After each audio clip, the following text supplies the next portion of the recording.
तो आज की चर्चा का विषय भी जो हमने पहली बार चर्चा की थी, स्वामी विवेकानंद किस तरह समझाते हैं कि ऋषियों द्वारा प्रणीत हमारी जो योग विद्या है वह किस तरह से एक वैज्ञानिक भित्ति पर प्रतिष्ठित है।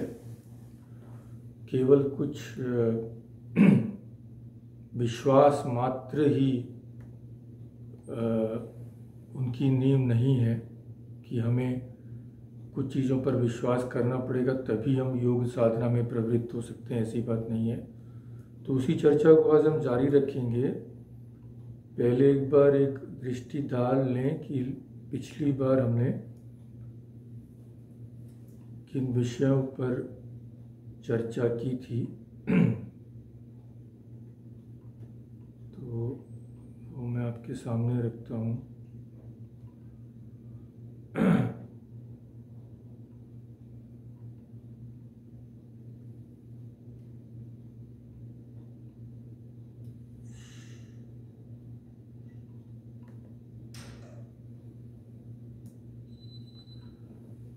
तो पहली बार हमने देखा था कि तथाकथित अलौकिक घटनाओं की संपूर्ण जांच किए बिना उनको बिल्कुल नकार देना ना समझी है।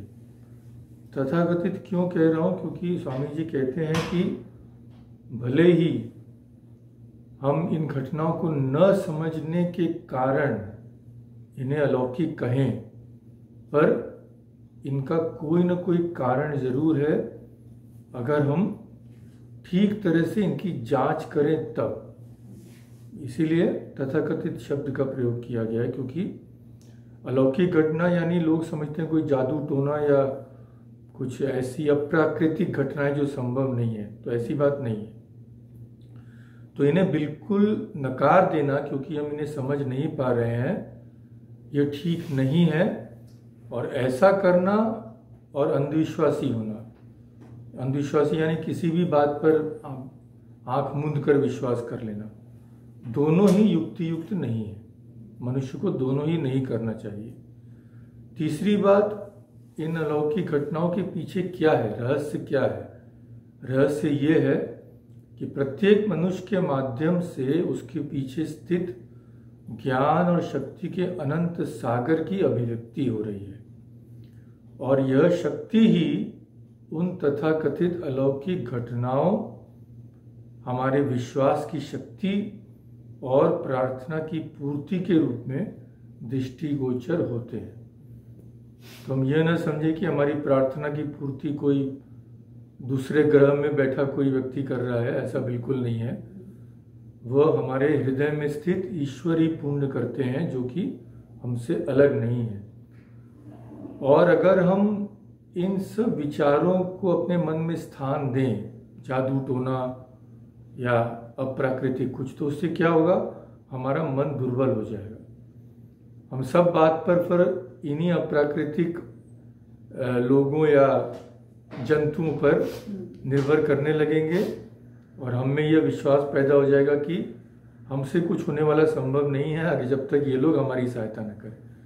तो चौथा पॉइंट यही है कि मैं स्वभाव से शक्तिहीन हूँ। यह विश्वास सर्वनाश का कारण सिद्ध होता है। इसीलिए हमें इन सब चीज़ों पर नहीं, पर ईश्वर पर और स्वयं पर विश्वास करना चाहिए। पांचवी बात, विज्ञान की भांति धर्म की भित्ति भी मनुष्य की अनुभूतियां हैं। कोई भी घटना को हम वैज्ञानिक तरह से जांच पड़ताल करते हैं तो हमें उनका अनुभव होता है, इसलिए तो कर पाते हैं।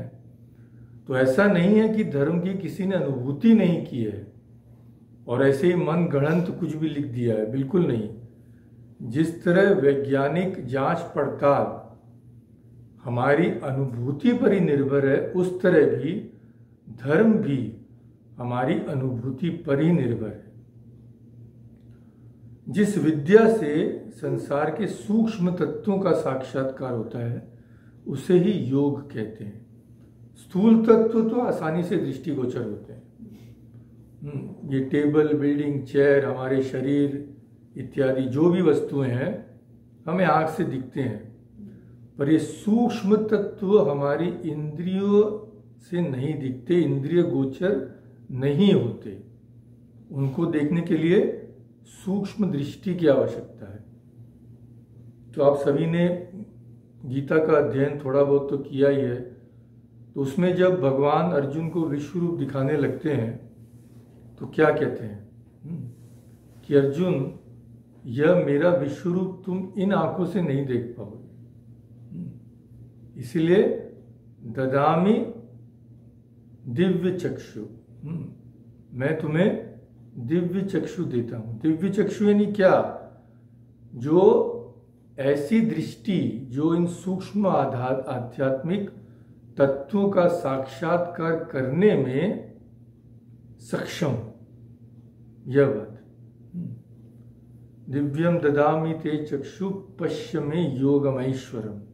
तो भगवान का जो योग का ऐश्वर्य है हम इन स्थूल चक्षुओं से नहीं देख सकते। भगवान कोई मूर्त वस्तु नहीं है कि हमारे सामने आकर खड़े हो जाएंगे शरीर में। ऐसा हम लोग सीरियल में देखते हैं, टीवी सीरियल में इत्यादि की चतुर्भुज भगवान खड़े हो गए। और इस विद्या का अनुशीलन करने पर जो अनुभूतियां हमारे ऋषि मुनियों को प्राप्त हुई थी वे किसी भी मनुष्य को प्राप्त हो सकती हैं, यह बात है। तो ऐसा नहीं है कि ऋषि मुनियों को ही प्राप्त हुई थी अब किसी को प्राप्त नहीं होंगी, ऐसी बात नहीं है। आज भी जो भी ठीक से उचित मार्ग से साधना करेगा उनको भी ये अनुभूतियां हो सकती हैं। तो जो सबसे महत्वपूर्ण बात है, स्वामी जी जो कहते हैं कि धर्म की भी वैज्ञानिक घटनाओं के जैसे ही एक सार्वभौमिक भित्ति है, योग की सार्वभौमिक भित्ति है। पर हम उस मूल पर नहीं जाते, हम ये भूल जाते हैं कि धर्म अनुभूति का विषय है, केवल कुछ विश्वास मात्र का विषय नहीं है। कि भाई मंदिर में जाते हैं, 2 बार घंटा बजा दिया, हमें तो भगवान पे बहुत विश्वास है, और भगवान को बोले भगवान मेरे को एक बहुत बड़ा मकान दे दो, मेरे बेटे को नौकरी दे दो, और धार्मिक हो गए, ऐसी बात बिल्कुल नहीं है। तो सब धर्मों में, ईसाई धर्म बोलिए, बौद्ध धर्म बोलिए, सब धर्मों की भित्ति एक ही है। उन संत महात्माओं ने, विभिन्न धर्मों के संत महात्माओं ने यह कहा था, यह घोषणा की थी कि हमने ईश्वर दर्शन किया है, और जिस पद्धति से हमने इस अनुभूति को प्राप्त की है उस पद्धति का अनुशीलन करने पर कोई भी व्यक्ति ऐसी अनुभूति को प्राप्त कर सकता है। तो ऐसा बिल्कुल नहीं है कि इस समय ये अनुभूतियां असंभव हैं, बिल्कुल नहीं। स्वामी जी कहते हैं यह बात कहना बिल्कुल अवैज्ञानिक है। तो जैसा कि विज्ञान में है, न केवल साक्षात अनुभूति धर्म की भित्ति है, धर्म पूर्वकालीन अनुभवों पर केवल स्थापित ही नहीं, वरन योग विद्या के आचार्यगण कहते हैं कि इन अनुभवों से स्वयं संपन्न हुए बिना कोई भी व्यक्ति यथार्थ में धार्मिक नहीं हो सकता, और जिस विद्या के द्वारा ये अनुभव प्राप्त होते हैं वही योग विद्या है। तो भगवान के नाम पर जो इतनी लड़ाई होती है, खून खराबा होता है, उसका कारण एक ही है। मनुष्य एक मेढक के समान है जो कि एक कुएं में पड़ा है। तो वो बेचारा मेढक उस कुएं के अलावा किसी चीज को जानता ही नहीं, और वो समझता है इसके बाहर कोई भी दुनिया नहीं। और कोई समुद्र का जंतु अगर उसके पास आया और बोले भाई ये बहुत छोटी सी जगह है, इसके बाहर और भी बहुत कुछ है, तो वह समझने को तैयार ही नहीं होता। तो जितनी हमारी समझ है उतनी ही हमारी दुनिया है, बस सीधी बात है। और उसके बाहर हम किसी चीज का अस्तित्व स्वीकार करना ही नहीं चाहते।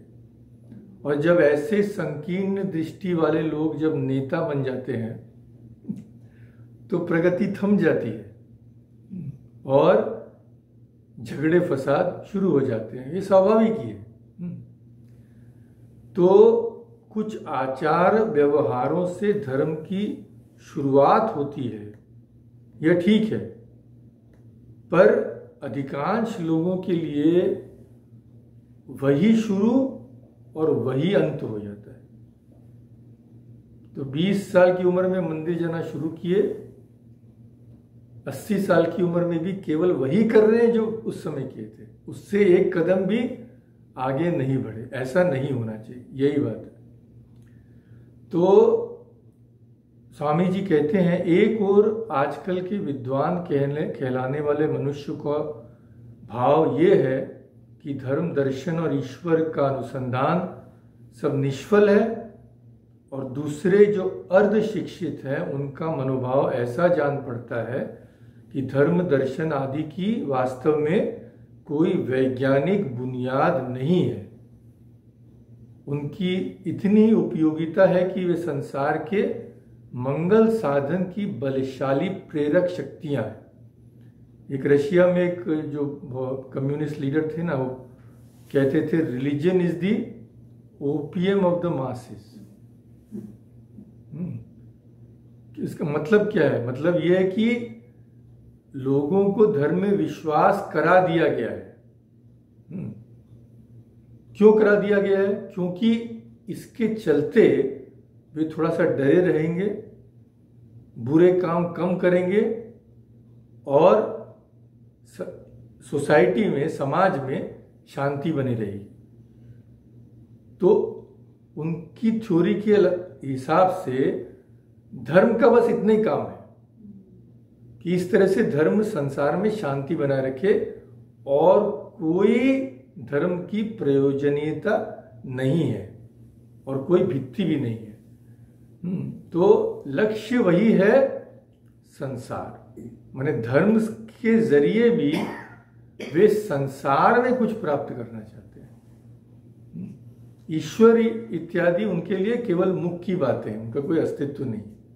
इसको बोलते हैं यूटिलिटेरियन थ्योरीज। और हम लोग भी बहुत हद तक हमारी बड़ी बड़ी बातों को अगर हम हटा दें तो हम भी यूटिलिटेरियन ही हैं। ईश्वर हमारे लिए केवल माध्यम है संसार की चीजों को पाने का। ईश्वर को हम पाना नहीं चाहते, उनके जरिए संसार की चीजों को पाना चाहते। तो जिनके ऐसे मनोभाव है, इसके लिए उनको दोष नहीं दिया जा सकता, क्योंकि वे धर्म के संबंध में जो शिक्षा पाते हैं वह केवल कुछ शब्द राशि मात्र है। Those are mere words. तो उन लोगों से विश्वास कर देने के लिए कहा जाता है, भाई इस पर विश्वास कर लो, ज्यादा पूछो मत, माथा पच्ची मत करो, बोल दिया ना विश्वास कर लो, बस कर लो। पर स्वामी जी कहते हैं ऐसा कभी संभव हो सकता है कि मनुष्य केवल कुछ शब्दों पर विश्वास कर ले, उस पर विचार न करे, उस वाई एंड हाउ माने क्यों ऐसा होता है ऐसा न खोजने की चेष्टा करे, उसके पीछे क्या मूल है यह जानने की चेष्टा न करे। ऐसा हो सकता है? स्वामी जी कहते हैं अगर ऐसा करना मनुष्य के लिए संभव होता तो मानव प्रकृति पर मेरी तिल मात्र श्रद्धा न रहती। ये स्वामी जी बोलते हैं कि अगर मनुष्य ऐसा रहता कि भाई जो भी बोले, कोई भी बोले, विश्वास कर लो और कुछ पूछो मत, तो मनुष्य नहीं रहता, फिर तो एक जड़ अंधविश्वासी एक जंतु की तरह हो जाता। तो ऐसा नहीं हो सकता। मनुष्य भले ही ऐसा 1 दिन 2 दिन तक विश्वास कर ले, पर एक दिन उसके मन में जिज्ञासा उठना अवश्यंभावी है, क्योंकि उसके हृदय में जो ईश्वर बैठे हैं वे ही एक दिन उसे प्रेरित करेंगे कि तुम मुझे खोजो अपने स्वरूप को जानो, इस दुख कष्ट से, संसार के चक्र से मुक्ति पालो। ऐसा होना अवश्यम भावी है, क्योंकि मनुष्य का स्वरूप ही वही है, सत्य। और सत्य सत्य से ही संतुष्ट हो सकता है। सत्य मिथ्या को ग्रहण नहीं कर सकता। एक दिन 2 दिन भले ही कर ले, पर अंत में उसकी प्रकृति ही उसे सत्य का खोज कराएगी। तो स्वामी विवेकानंद कहते हैं, मनुष्य चाहता है सत्य, वह सत्य का स्वयं अनुभव करना चाहता है। और जब वह सत्य की धारणा कर लेता है, सत्य का साक्षात्कार कर लेता है, हृदय के अंतरतम प्रदेश में उसका अनुभव कर लेता है, तभी, उसके पहले नहीं। तभी वेद कहते हैं उसके सारे संदेह दूर हो जाते हैं, सारा तमोजाल छिन्न भिन्न हो जाता है और सारी वक्रता सीधी हो जाती है। तो यह स्वामी जी कहते हैं, उपनिषद में जो वाक्य है, भिद्यते हृदय ग्रंथि, हृदय में जो ग्रंथियां हैं वे सब टूट जाती हैं। छिद्यंती सर्व संशया, उसके सब संशयों का समाधान हो जाता है। और फिर स्वामी जी उपनिषद से एक और श्लोक कहते हैं कि हे अमृत के पुत्रों, ऐसे ऋषि लोग, मुनि लोग जो थे, उन्होंने हमसे क्या कहा? उन्होंने यह नहीं कहा कि हे मानव, ये इस पर विश्वास कर ले, और मैं क्या बोल रहा हूं, मेरी क्या अनुभूति है, उस पर गौर मत कर। ऐसा उन्होंने बिल्कुल नहीं कहा। उन्होंने कहा, हे अमृत के पुत्रों, हे दिव्य धाम निवासियों, सुनो, मैंने अज्ञान अंधकार से आलोक में जाने का रास्ता पा लिया है।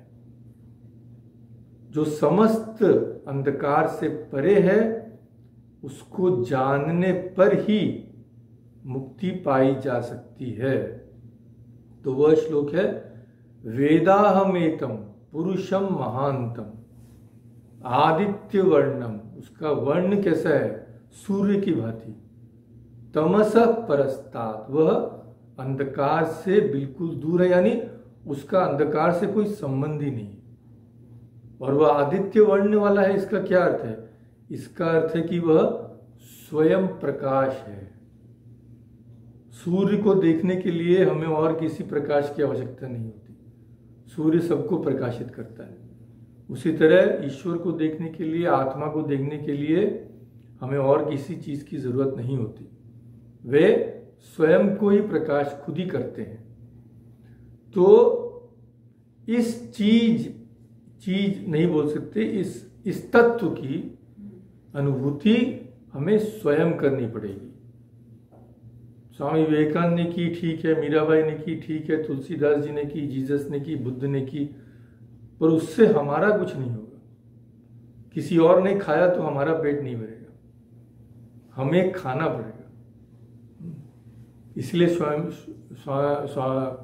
शंकराचार्य जी स्वयं ही कहते हैं विवेक चूड़ामणि में, वस्तु स्वरूपम स्फुट बोध चक्षुषा स्वेनैव वेद्यम, स्वेन एव वेद्यम, खुद ही उसकी अनुभूति करनी पड़ेगी।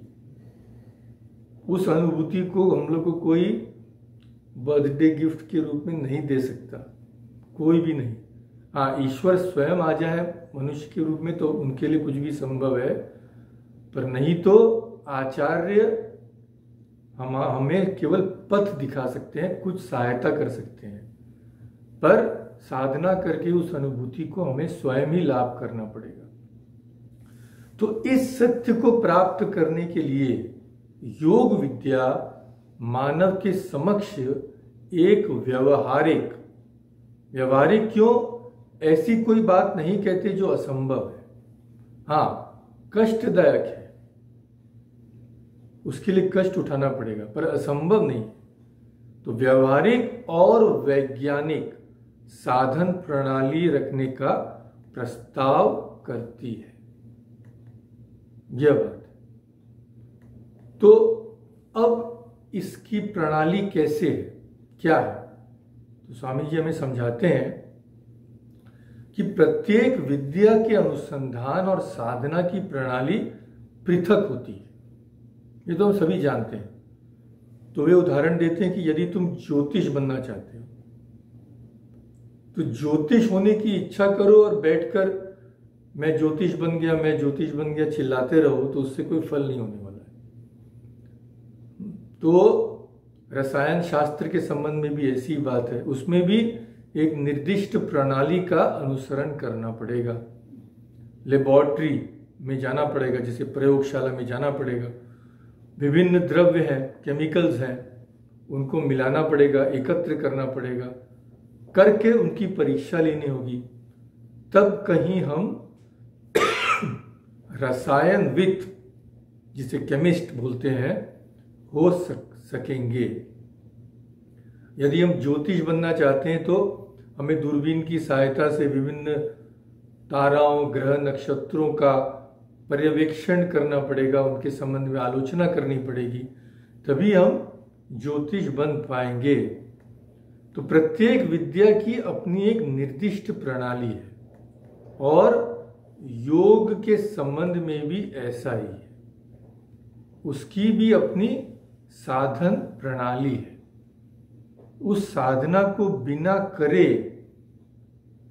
हम एक कदम भी आगे नहीं बढ़ सकते। भले ही ईश्वर हमारे बिल्कुल करीब हो, हमारे हृदय में स्थित हो, है, पर इतना नजदीक होते हुए भी वे हमसे दूर ही रहेंगे जब तक हम जो मार्ग में जो रुकावटें हैं, जो पर्दे हैं, उन्हें हम साधना के माध्यम से हटा नहीं दे। तो शंकराचार्य भगवान कहते हैं, विवेक चूड़ामणि में ही कहते हैं कि तुम्हें किसी ने बता दिया कि तुम्हारे घर के नीचे बहुत बड़ा खजाना रखा हुआ है, तो तुम उस स्थान पे जाओ और मेरा खजाना है, मेरा खजाना है, केवल चित्कार करो, उससे तुम्हें खजाना नहीं मिलेगा।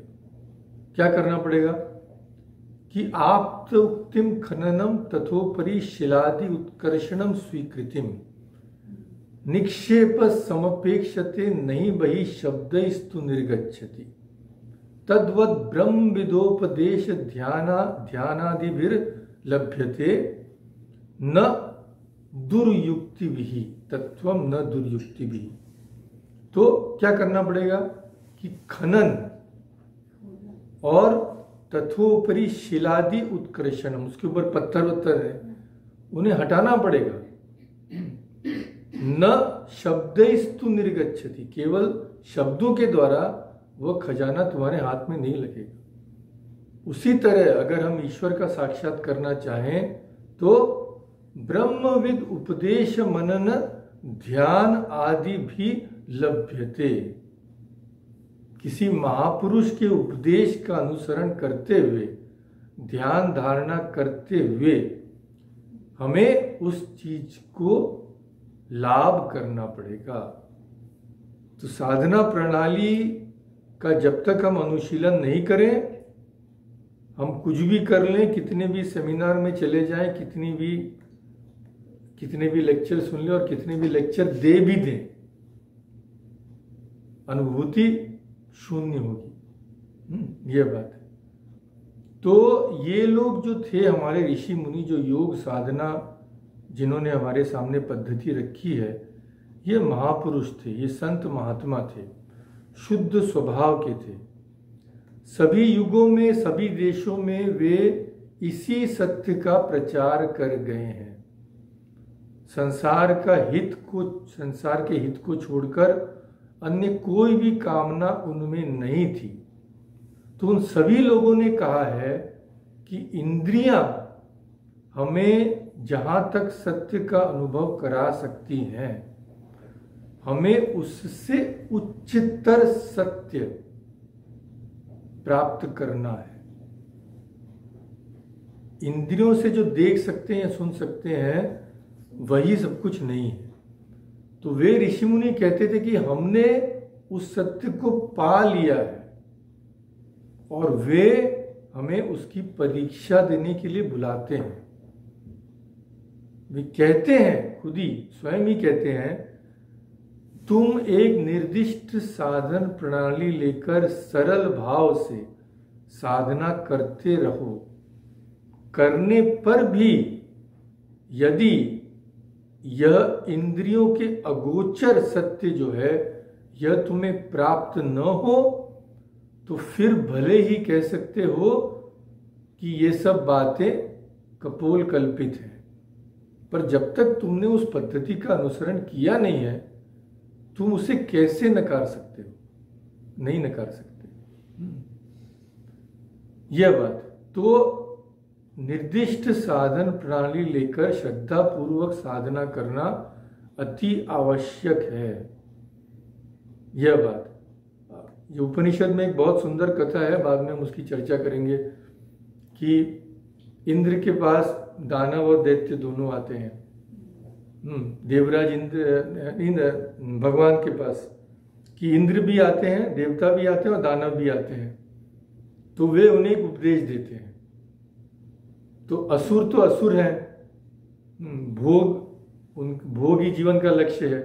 तो एक ही उपदेश का अर्थ किस तरह इंद्र और देवता असुर अलग अलग रूप से समझते हैं।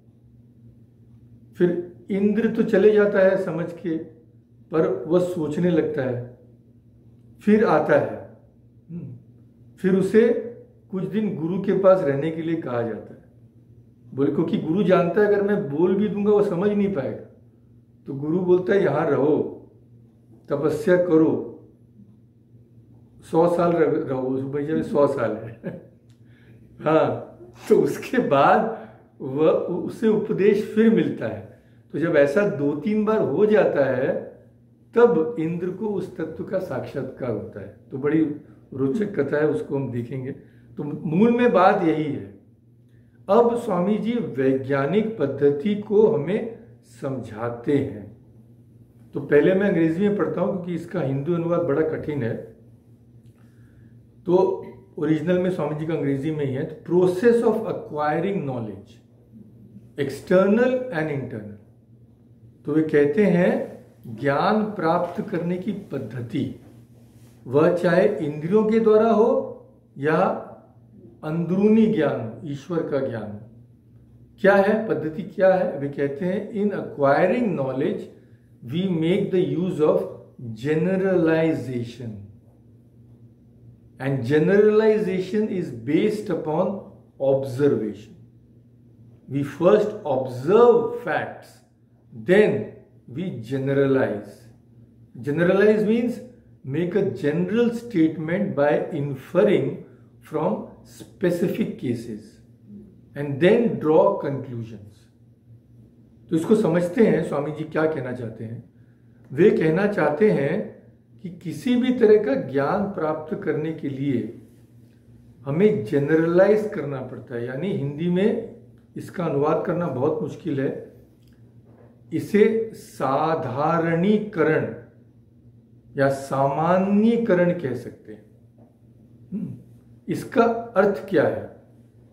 इसका अर्थ यह है कि हम किसी घटना का पहले पर्यवेक्षण करते हैं, पहले उसे ऑब्जर्व करते हैं, यानी उसे देखते हैं।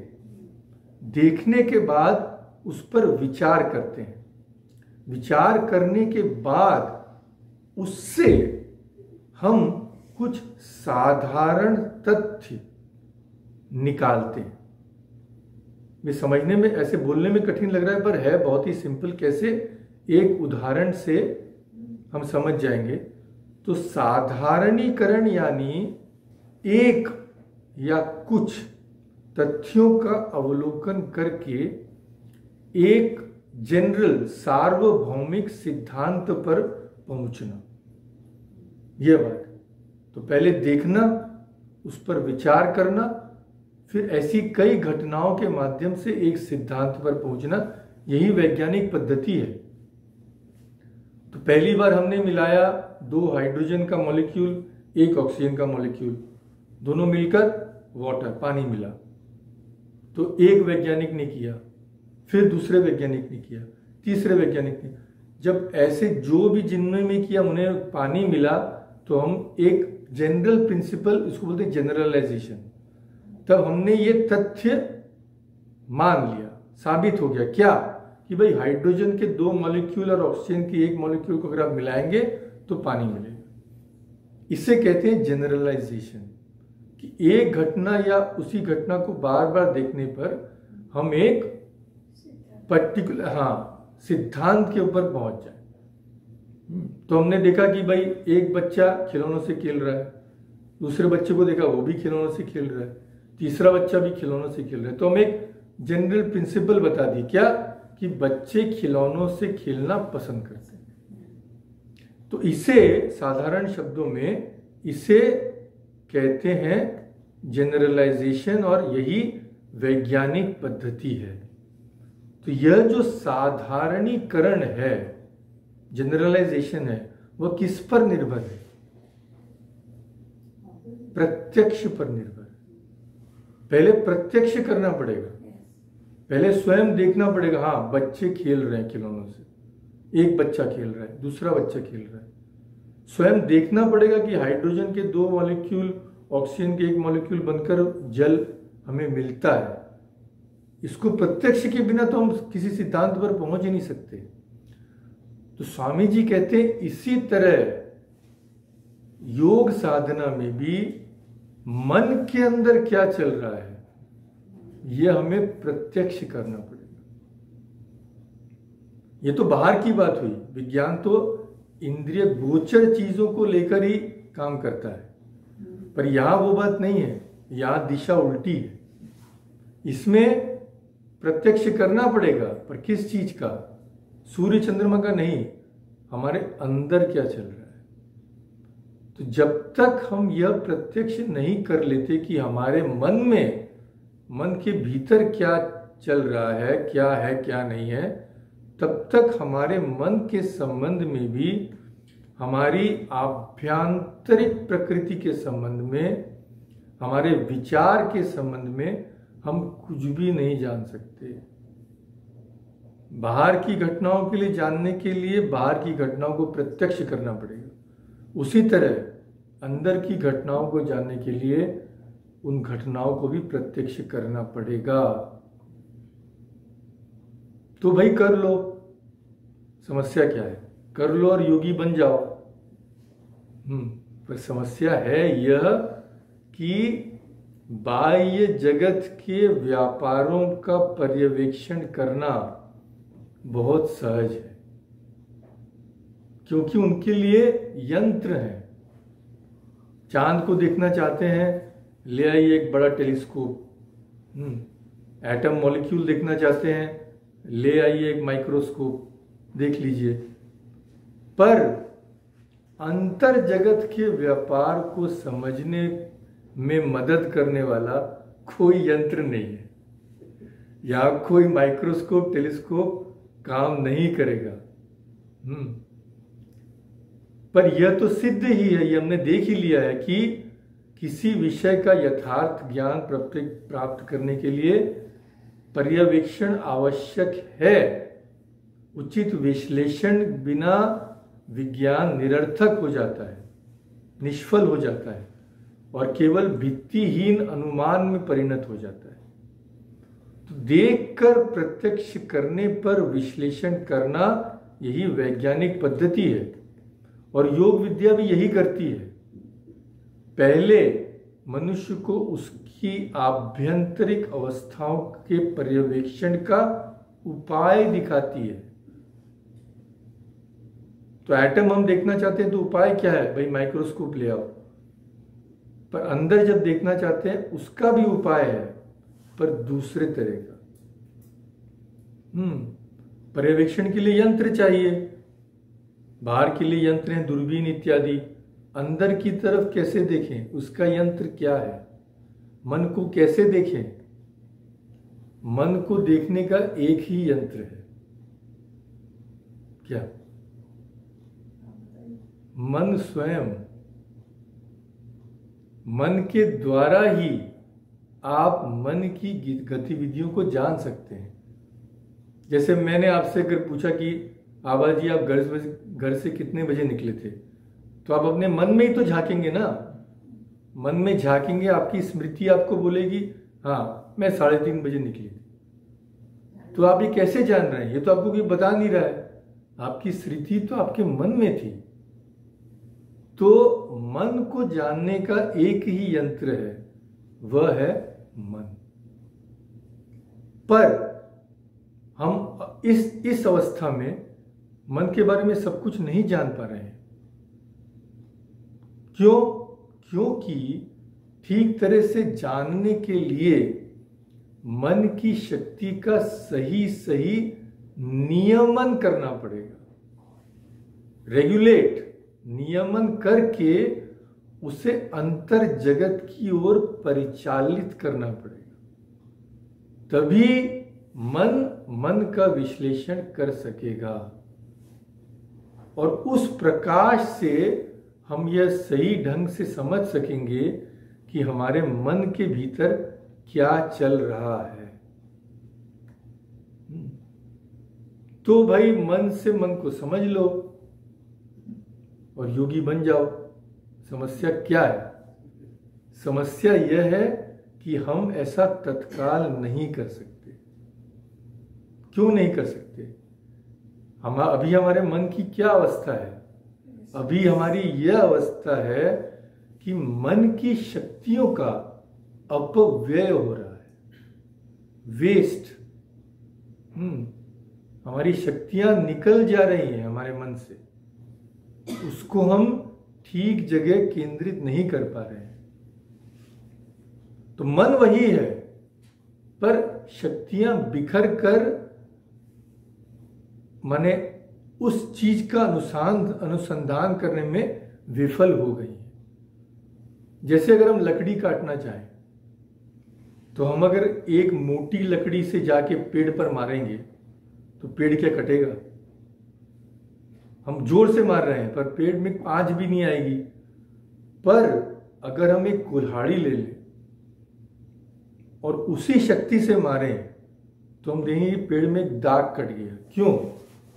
शक्ति वही है, पर कुल्हाड़ी में वह शक्ति केंद्रित हो गई, कॉन्सेंट्रेट हो गई छोटी सी जगह पर।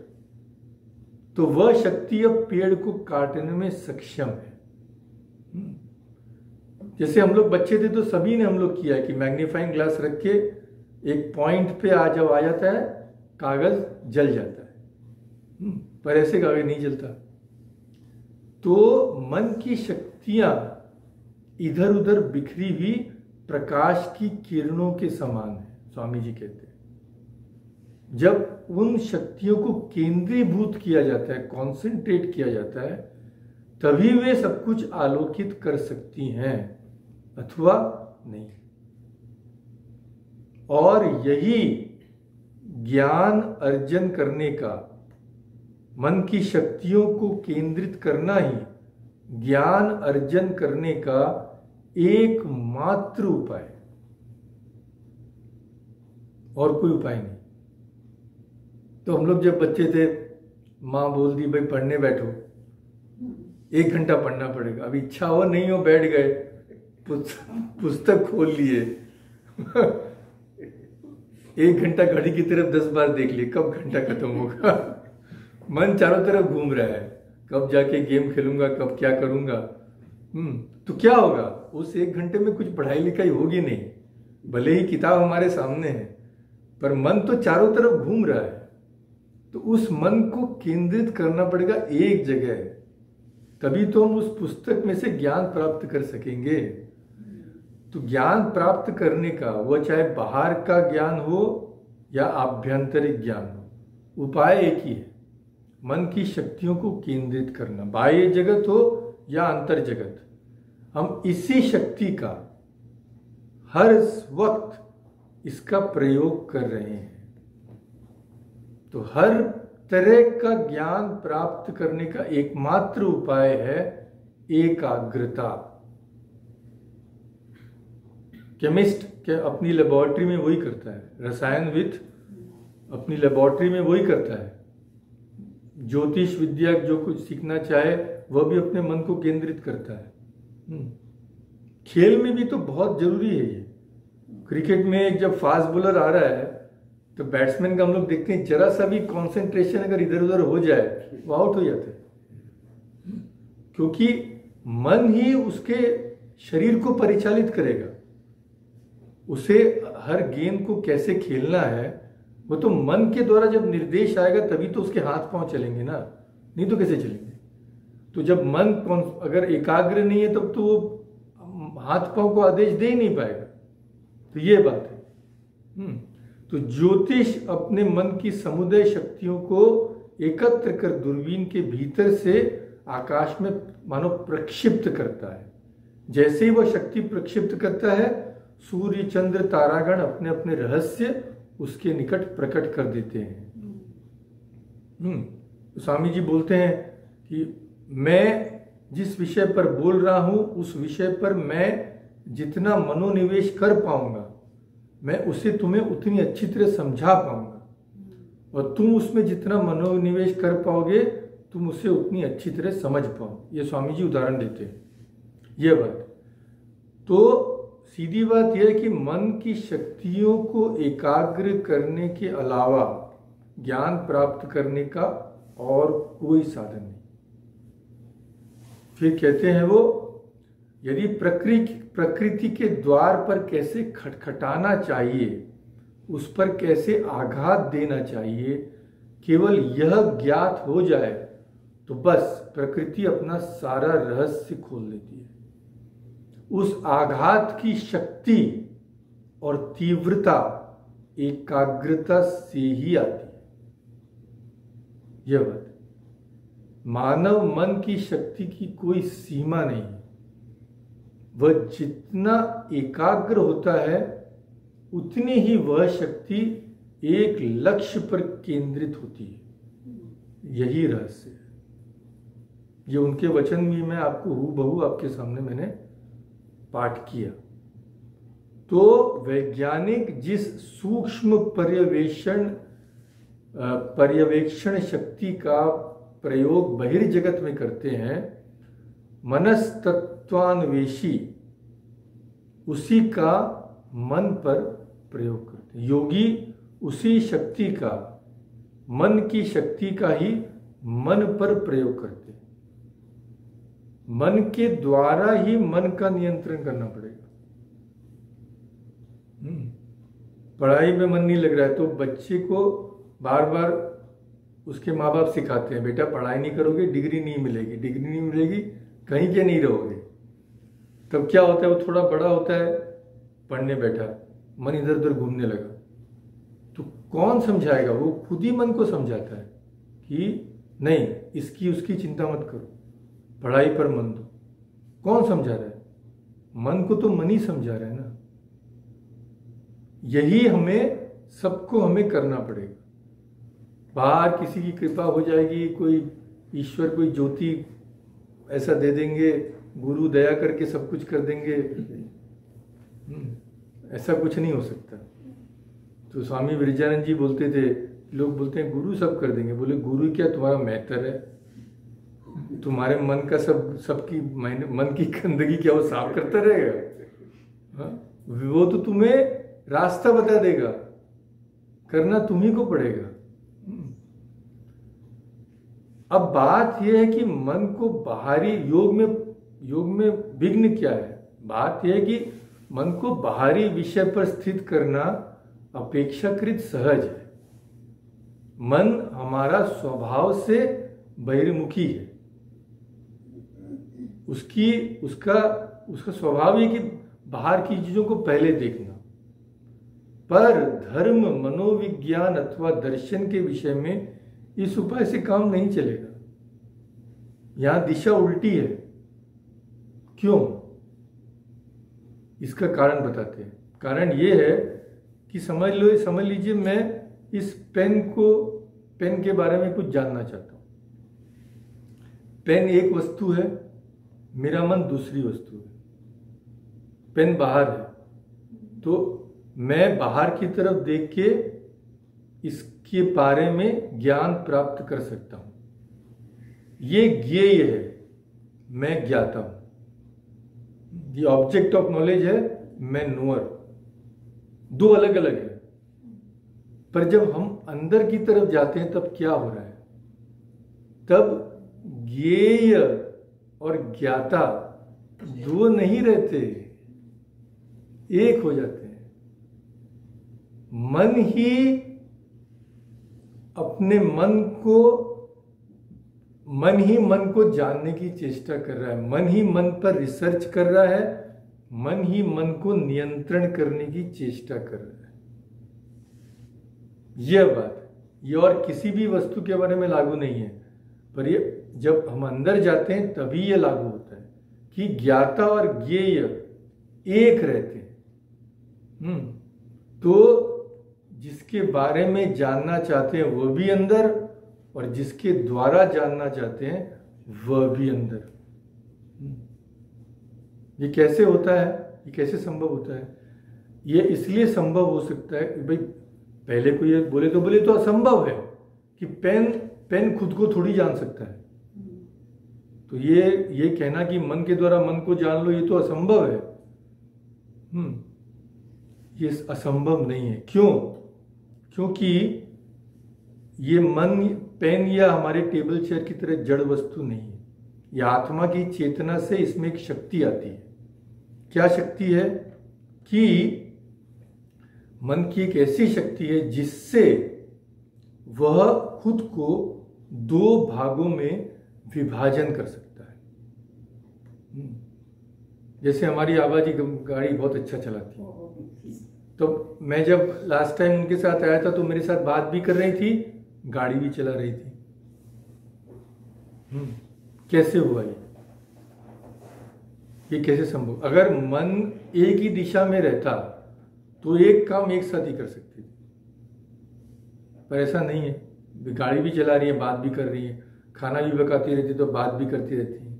इसका अर्थ क्या है? मन की ये शक्ति है कि वह स्वयं को दो भागों में विभाजित कर लेता है।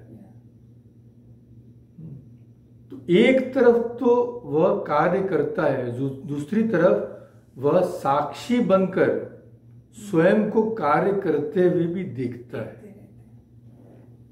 हमारे मन का एक अंश बाहर खड़े होकर हमारी गतिविधियों को देखता है। हाँ, अगर ऐसा नहीं होता तो समझ लीजिए हम कोई गलती करे, आज गलती करे, 2 घंटे बाद हमें समझ आए अरे हमने गलती कर दी। क्यों? क्योंकि हम उसी घटना का बाहर खड़े होकर एक पर्यवेक्षण कर रहे हैं। तो मन में ये शक्ति है स्वयं को दो भागों में विभाजन करने की, और इसी शक्ति के बल पर मन स्वयं का निरीक्षण करने में समर्थ होता है। यह बात, इसीलिए मन के द्वारा मन का नियमन करना संभव है। तो मन को अंतर्मुखी करना, उसकी बाहर की गतिविधियों को रोकना, रोक पूरा नहीं सकते पर संयमित करना। ध्यान की अवस्थाओं में पूरा रोकना पड़ता है, पर बाकी समय जब हम कुछ काम करते हैं तो पूरा नहीं रोक सकते, पर संयमित करना, एक चीज में लगाना। तो उसकी समस्त शक्तियों को केंद्रीभूत करना और करके उस शक्ति का मन पर ही प्रयोग करना, ताकि वह अपने को समझ सके, स्वयं का विश्लेषण कर सके। यह योग साधना का लक्ष्य है। और दुर्भाग्यवश यह एक अत्यंत कठिन कार्य है,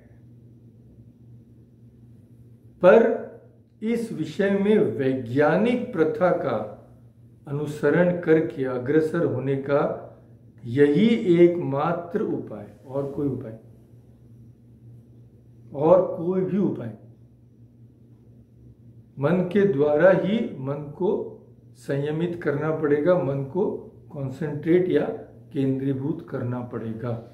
कर कर हम मन की गतिविधियों को जान पाएंगे, जानकर उन पर नियंत्रण कर पाएंगे। नियंत्रण करके क्या होगा? नियंत्रण करके मन के पीछे जो तत्व है, मन के पीछे जो सत्य है, आत्मा, ईश्वर, भगवान, जो भी बोलिए, उसका हमें साक्षात्कार हो जाएगा।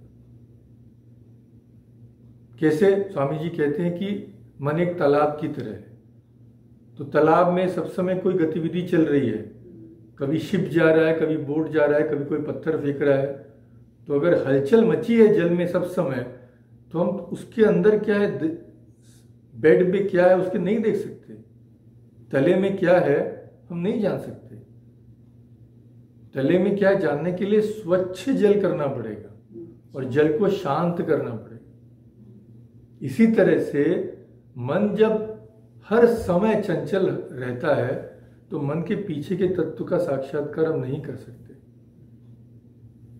तो यह जो मन का विश्लेषण है, पहले ही हम पूछेंगे भाई इससे हमारा लाभ क्या होगा, हमारी कौन सी लॉटरी उठ जाएगी। तो योगी जन कहते हैं बहुत बड़ी लॉटरी उठ जाएगी। वह लॉटरी ऐसी है कि वह अक्षय धन तुम्हें देगी।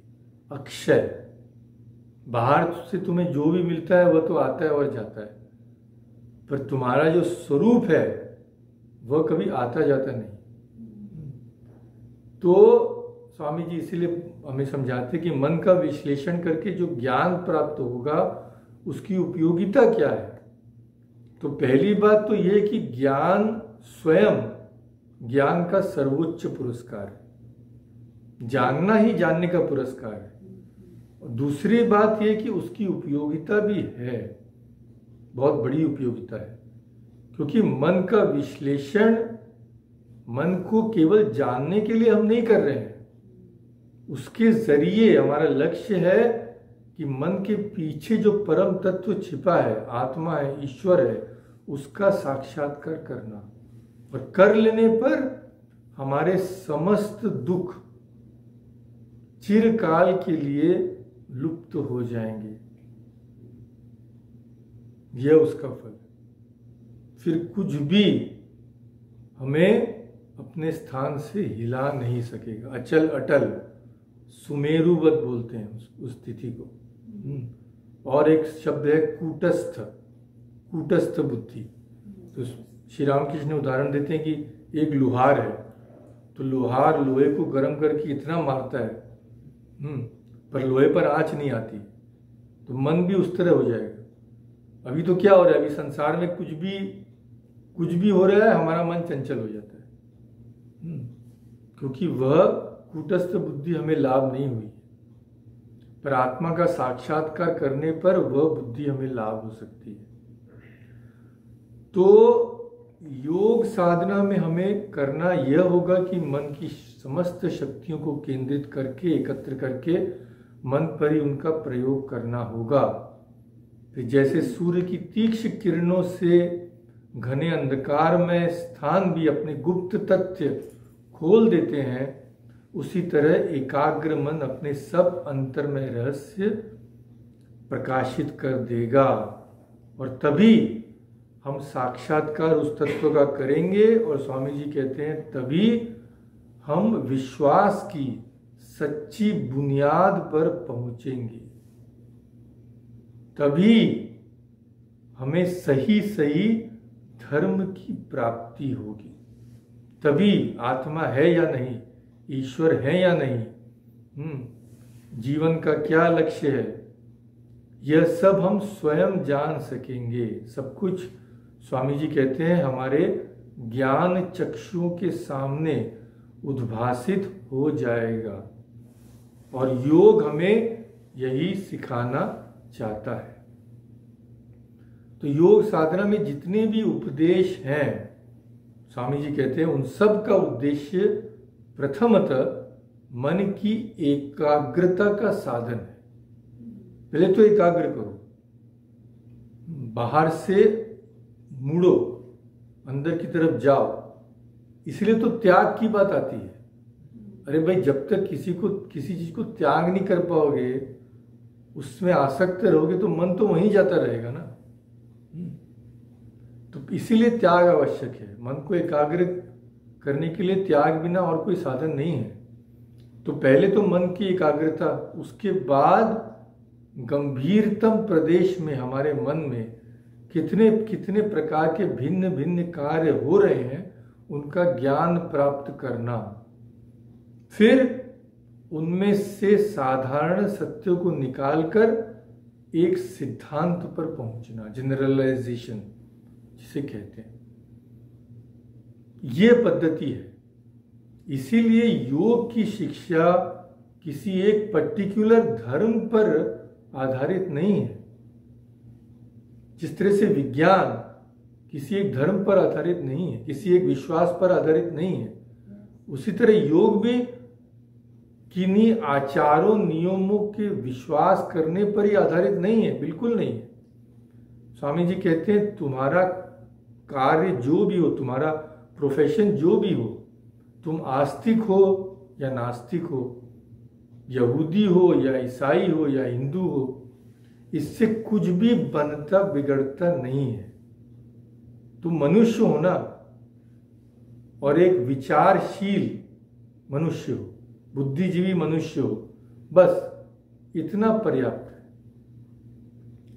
तो प्रत्येक मनुष्य में, पशुओं में नहीं है ये, प्रत्येक मनुष्य में इस तत्व का अनुसंधान करने की शक्ति है, योग साधना करने की शक्ति है। यही नहीं, उसे उसका अधिकार है। प्रत्येक व्यक्ति का किसी भी विषय से क्यों न हो, किसी भी घटना का, किसी वस्तु का कारण पूछने का अधिकार है, और उसमें ऐसी शक्ति भी है कि वह अपने भीतर से ही उन प्रश्नों के उत्तर पा सके। तो जब मनुष्य अपने मन का विश्लेषण करते करते करते एक ऐसी वस्तु का साक्षात दर्शन कर लेता है जिसका किसी काल में विनाश नहीं है, जो संपूर्ण रूप से पूर्ण है, नित्य शुद्ध है, नित्य मुक्त है, अगर ऐसा साक्षात्कार हो जाता है फिर उसे किसी प्रकार का दुख नहीं रह जाता। उसका सारा विषाद, सारी मुश्किलें, सारे संशय गायब हो जाते हैं। क्यों? क्योंकि दुख का स्रोत, दुख का मूल ही विनाश हो जाता है। दुख का मूल क्या है?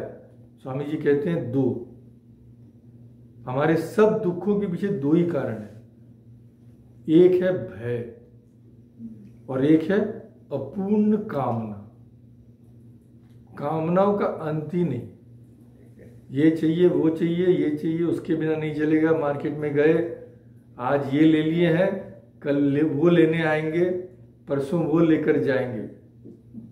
तो ये सब प्लानिंग हमारी चलती रहती है, कोई अंत नहीं है इसका। तो ये दो मूल कारण है, और यह अवस्था, पूर्वोक्त अवस्था प्राप्त होने पर मनुष्य समझ जाता है कि उसकी मृत्यु कभी नहीं होगी, तो उसे मृत्यु का भय नहीं रहता, और वह समझ जाता है कि मैं पूर्ण हूं, पहले से ही पूर्ण हूं मैं, मुझे किसी चीज की आवश्यकता नहीं है सुखी होने के लिए। मेरा तो स्वभाव ही आनंद स्वरूप है। आनंद सिंधु मध्य तव वासा, पर बिनु जाने मरसी पियासा। ये तुलसीदास जी बोलते हैं, तेरे अंदर ही आनंद का सिंधु है, समुद्र है, और तू प्यासा मर रहा है। हाँ, बन बन घिरे, बन बन घूमे, जाने नहीं कि उसके अंदर से ही वह खुशबू आ रही है। तो यह जब हमें साधना करके, मन का पर्यवेक्षण करके, उस सिद्धांत को जानकर हम लक्ष्य तक पहुंच जाते हैं, तो क्या होता है, इसी शरीर में, इसी देह में हमें उस ईश्वर का साक्षात्कार हो जाता है और परम आनंद की प्राप्ति हो जाती है। इसलिए गीता में कहते हैं, वो कैसा लाभ है वो सांसारिक वस्तुओं का लाभ नहीं है, किसी चॉकलेट या और किसी का लाभ नहीं है। वो ऐसा लाभ है यम लब्ध्वा ना परम लाभम। वो जान लेता है, मनुष्य जान लेता है कि इससे बड़ा लाभ कोई हो ही नहीं सकता है, इम्पॉसिबल। जब पूर्णता प्राप्त हो गई तो उससे बढ़कर क्या हो। फिर उपनिषद में कहते हैं तत्र को मोह का शोक एकत्व अनुपश्यता।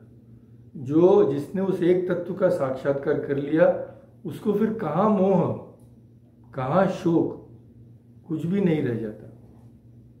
तो योग साधना पूरी वैज्ञानिक पद्धति है, जो हमने जो इतना चेतनी चर्चा की उसका सारांश। और किसी भी वैज्ञानिक पद्धति की तरह उसमें हमें पहले किसी चीज पर पर्यवेक्षण किए बिना विश्वास करने की बिल्कुल आवश्यकता नहीं। बस इतना विश्वास करना पड़ेगा कि हाँ उस पर हम अग्रसर कम से कम हो सके। वो तो सभी चीज में करना पड़ता है। अब कोई टैक्सी लेने वाला आया तो आपको विश्वास ही नहीं हुआ कि वो टैक्सी मुझे ले जाएगा कि नहीं ठीक जगह पर। तो हमें तो शुरू में तो कुछ तो विश्वास करना पड़ेगा। तो योग में भी वही बात है। और योग कहता है कि इसको साधना को फॉलो करो, अनुशीलन करो, और जब तक कोई बात प्रत्यक्ष न कर सको तब तक उस पर विश्वास मत करो।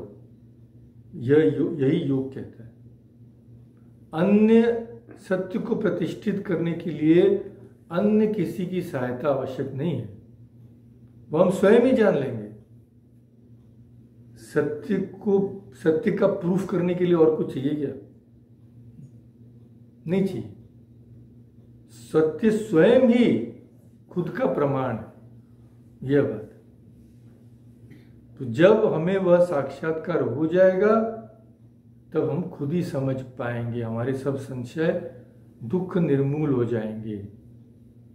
जब ऐसा है तो जिन्होंने योग के चरम फल को प्राप्त कर लिया है उनकी संख्या इतनी कम क्यों है? फिर कम ये है, बात यह है कि इसकी साधना में दीर्घकाल प्रयास करना पड़ता है और बहुत कुछ त्याग करना पड़ता है। तो एक छोटी सी डिग्री हासिल करने के लिए हम 15 साल 20 साल मेहनत करते हैं। हाँ, 16 साल के होते होते तो हाई स्कूल पास, फिर और 2-3 साल पढ़ो ग्रेजुएशन, फिर आजकल तो पोस्ट ग्रेजुएशन MBA क्या क्या और भी हो गया है। भगवान की दया से हमारे जमाने में नहीं था तो हमको नहीं करना पड़ा। तो जब एक सामान्य डिग्री के लिए हम इतना प्रयास कर सकते हैं तो हम कैसे आशा कर सकते हैं कि जीवन के चरम लाभ के लिए हमें 7 दिन में 10 दिन में साल भर में हो जाएगा? नहीं हो सकता। तो दीर्घ योग सूत्र में ही है कि क्या आवश्यकता है? दीर्घ काल नैरंतर्य सत्कारा सेविता। 3 चीज है। इसका प्रयास टूटना नहीं चाहिए। नैरंतर्य माने निरंतर होना पड़ेगा। 10 दिन आए, अरे भाई कुछ तो दर्शन नहीं हुआ, छोड़ दो। अरे महाराज कितने दिनों से दीक्षा ले ली, कुछ तो होता ही नहीं है। छोड़ दिया, बहुत अच्छा किया। तो निरंतर होना पड़ेगा। और दीर्घ काल इस जन्म में नहीं भी हो सकता है। बहु नाम जन्म नामंते ज्ञानवान माम प्रपद्यते, श्री कृष्ण कहते हैं। बहुत जन्मों की साधना से कोई ज्ञान वाला पुरुष, ज्ञानी पुरुष मुझे प्राप्त करता है। कोई जल्दी है क्या? भगवान को प्राप्त करने के बाद क्या कोई फ्लाइट पकड़ना है, ट्रेन पकड़ना है? अनंत काल तक साधना भी करनी पड़ी, पर एक बार जब ये साक्षात्कार जब हो गया बस उसके बाद तो बस परमानंद में रहना है। तो यही बात है। तो सारांश यही निकलता है हमारी 2 चर्चाओं से कि योग साधना की पद्धति भी बिल्कुल वैज्ञानिक है। इसमें अंधविश्वास का कोई अवकाश नहीं है। इसमें भी हमें कुछ तत्वों का पर्यवेक्षण करना पड़ता है, मन की गतिविधियों को जानना पड़ता है, जानकर उसमें से कुछ तथ्य निकालने पड़ते हैं, सिद्धांत पर पहुंचना पड़ता है। और जब मन इस तरह हमारे पूरे वश में आ जाता है तब हम योग के परम लक्ष्य को प्राप्त कर लेते हैं। यही स्वामी जी हमें समझाना चाहते। तो आज यही समाप्त करें। ओम शांति